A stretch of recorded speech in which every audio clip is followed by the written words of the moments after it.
How smart are you? SMART's an acronym.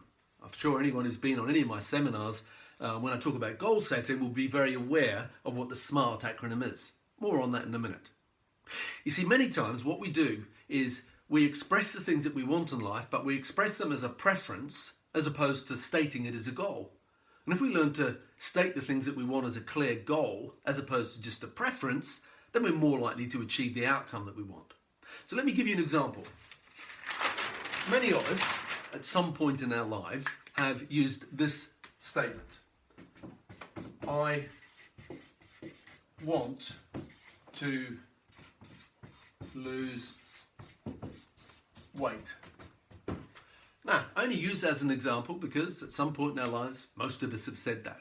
To make it hairdressing relevant, I could have said, I want to increase my rebookings. I want to do more colour.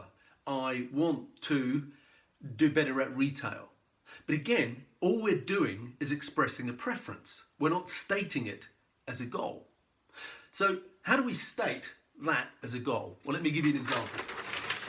If instead of saying, I want to lose weight, if I say, I am going to lose 5 pounds by the 1st of May.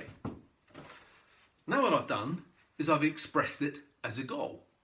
Just like if I'd said, I am going to rebook 50% of my clients by the 1st of May.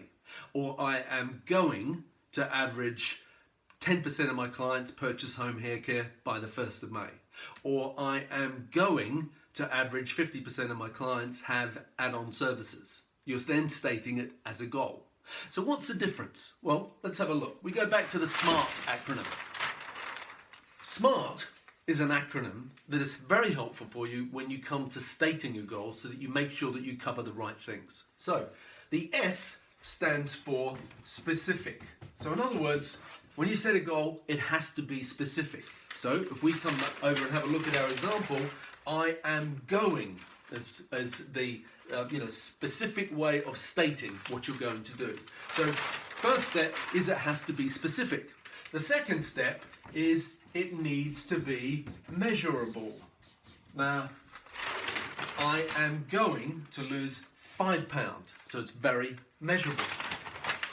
The A stands for achievable. Excuse my spelling. Is it achievable?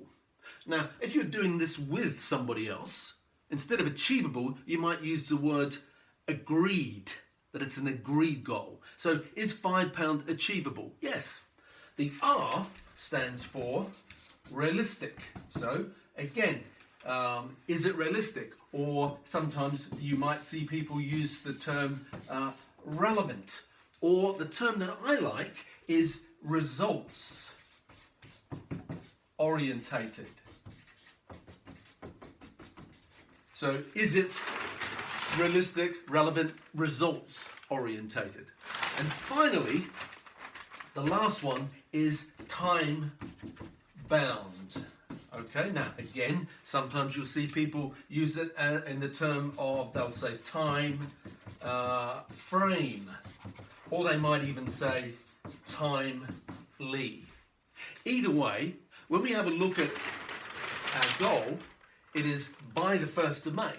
So it is SMART. It's specific, it's measurable, it's achievable or attainable, it is realistic, and it's time-bound.